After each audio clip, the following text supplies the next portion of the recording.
John ran down the long corridor and into the old man's room. He was breathless as he threw himself on his face beneath the old man's chair made from gypsum. A kind of savage eagerness lighted his face, but the old man's face, a frozen, pallid ball crinkled into a million lines, was sad and hopelessly resigned. "I seen him!" John cried. "I seen him!"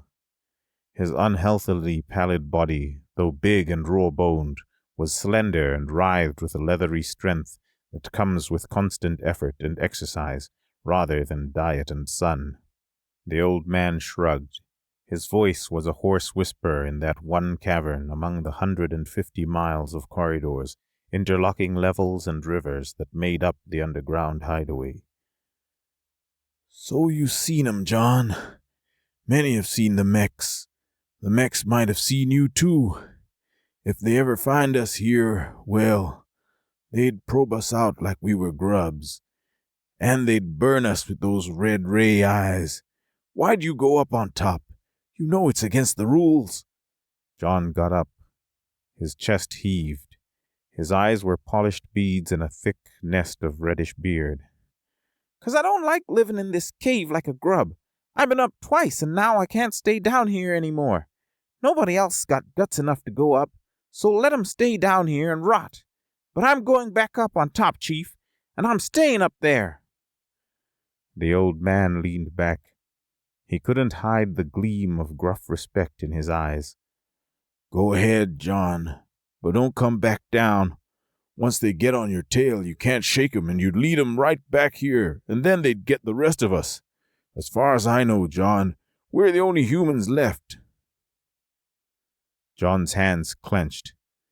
"And so might all of us be dead, too, living down here in this cave where they ain't never no sun, eating lizards and snakes and dying off one by one anyway. We're all gonna be dead in another year. What's so great about spending that year crawling and grubbing down here? Scared to even take one last look at the sun? It's not for me, Chief. I'm leaving." The old man shrugged again. "Go ahead," I said. "Just promise not to ever come back and lead them down here. You'll promise that, John?" Something thickened in his throat, but he managed to say yes. He turned, then twisted back toward the old man. "You're smart," he said. "You're supposed to know about when they took over. I've asked others. No one seems to know, and they care less. Would you tell me, Chief? What are they, the Mechs?" The old man's voice echoed strangely against the surrounding grotesque bars of limestone stalactites and stalagmites, in multicolored hues of fusing reds and orange, purple and browns. A pinched face peered at them from between the ancient bars, then withdrew its tired eyes. "Maybe there's 50 humans left down here in Mammoth Hole," the old man said softly. "Maybe there ain't nobody else left in the world. Just them with their silent machinery driving over the wastes and their red death eyes sweeping the dark, grubbing for us. The big war went on and on, nobody knows how long. But humans couldn't fight it. Too much deadly radiation. So they made machines to fight for 'em. The sky and the land were just masses of machines, throwing out clouds and streamers and explosions. The land became nothing but pools and seas of deadly dust and fire. The sky was clouded with it, and people went underground. They had to go down deep, and they couldn't come back up, what was left of 'em, for hundreds of years and more." The old man was gazing with a distant, haunted expression at the small, blind lizard crawling up the painted wall. John listened. His skin was cold. A shiver ran down his back. "Then they started grubbing the humans out and killing them. I don't suppose anyone knows how long it's been since they took over. That's wrong. I wasn't around then. Nor my father, nor my father's father's father. It was long, long before that. It was so long ago that—" The old man's eyes widened. His voice choked off with a cloud of unconscious fear that had slipped through. "They're godly," he whispered. "You seen 'em? They're all shapes and angles, cubes and small, smooth running things. They all shine like metal, and I guess they are metal. Nobody knows what they are. I heard tell when I was a boy that they were just machines. Machines built by humans a long time before, and that somehow or other the hard radiation had put a spark in them that made them able to think and move around and organize like humans used to do. But I reckon they're more intelligent than any humans ever were. John backed away. Sweat popped out coldly on his face and chest. I seen 'em, he choked. I sneaked on top. I went down to the river. It took me hours to get used to the sun. I waited until the sun started going down, and then I sneaked out and looked down the big hill that goes into the valley. I seen 2 of 'em. They must have been 100 foot high. They was smooth. They had long snaking arms and single eyes that shot out red beams like fire. They stood on top of the hill against the sun. The sun was red all around 'em. They looked like they were made of metal, all right, Chief. But how can they move by themselves and think if they're metal? The old man sighed. How? He peered at John with tired, retreating eyes. What is thought? He said then. What was life ever? Floods of gamma rays bathed them for centuries, and then they were living, and they had thoughts of their own. Humans never got a chance to find out what life was before he took it away from himself. He took it and gave it to them. The old man dropped his face in his shaking hands. John had never heard a man crying before. He backed away slowly, then turned and ran out of the great cavern. A gray, dusky afternoon was dying when John crawled out of the small hall between rocks and started writhing down the hill. His eyes stayed open in fearful wonderment until tears rolled down his cheeks.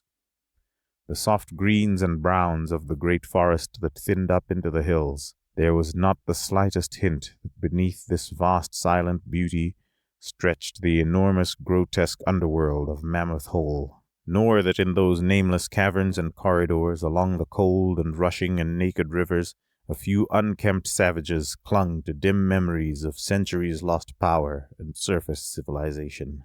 John stopped. An intangible yet powerful emotion surged in him. I'm crawling, he gritted as he sat up. I said I was sick of crawling. I ain't a grub. I'm not crawling anymore. Not for them damn machines, not for anything. They can't do nothing but kill me, and what's life down in that hole? He stood up straight and started walking down the rocky trail, and finally along the smooth greenness beside the river.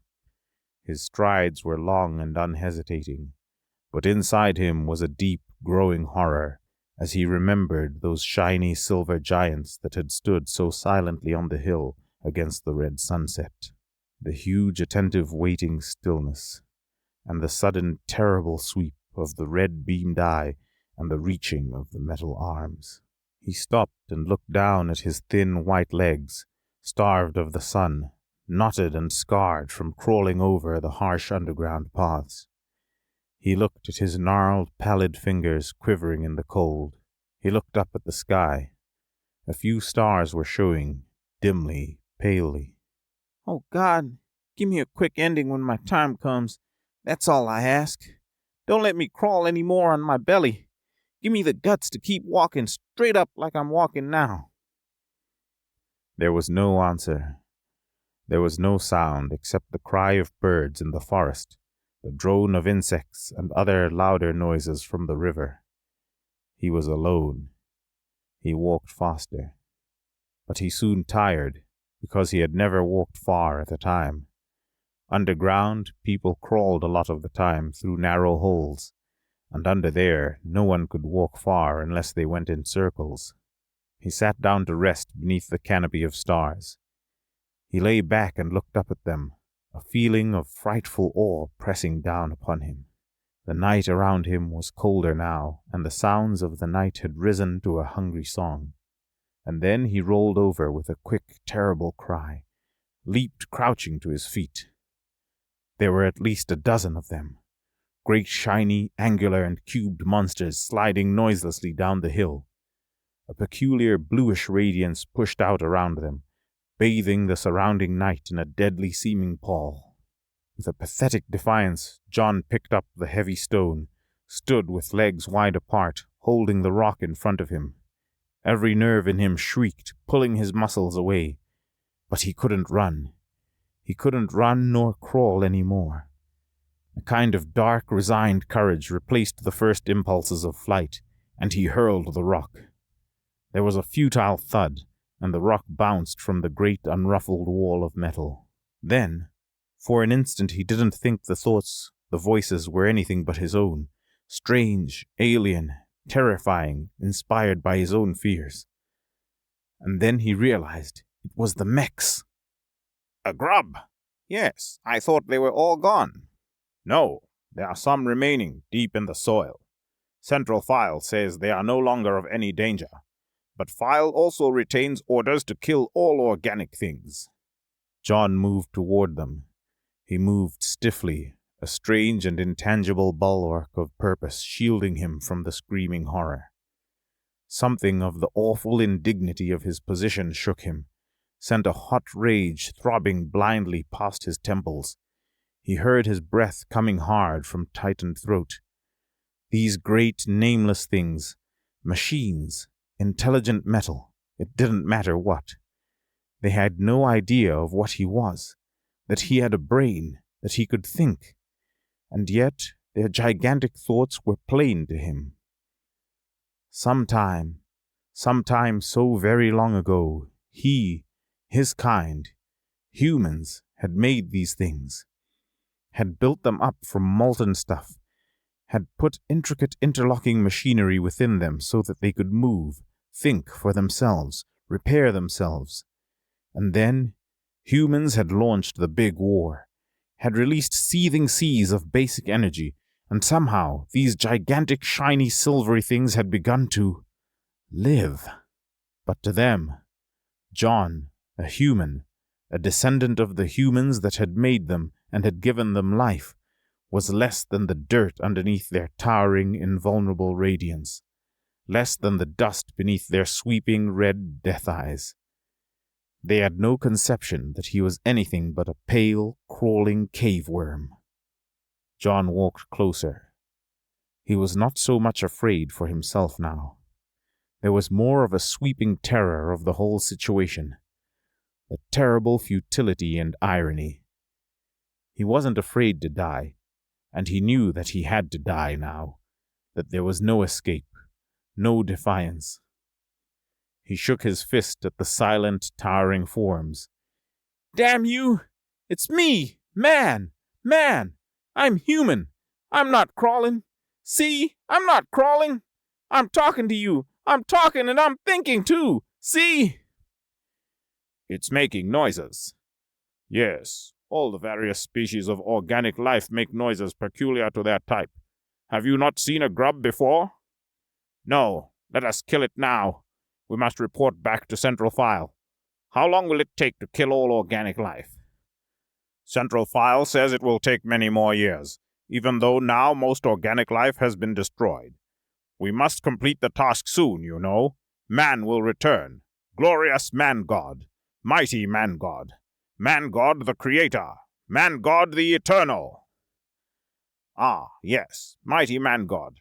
How long will it be before the man-god's coming? John shivered, reaching out a shaking hand as though to support himself against the air. He tried to speak, but his facial muscles seemed frozen. He wanted to say, "I'm man. I'm your creator. I made you long ago." But he could say nothing at all. That is not known. Man-God made us in his own image, then departed, promising to return to bring us glory and eternity. May the mighty man-God who created us from the lifeless stuff of the dirt return soon, for only then may our destiny be fulfilled. Yes, may man-God return soon. Meanwhile, Central File demands immediate action in preparation for that day. Kill this grub. Soon all organic life that stands in the way of man-God's coming will be eradicated. The thunderous impact of telepathic power roared in John's head as he staggered forward, fists clenched. For thee, great man god, for whom we wait. John laughed. Hot tears scalded his face as he laughed. He was still laughing as the red death eye brightened, leaped out, and silently swept him away.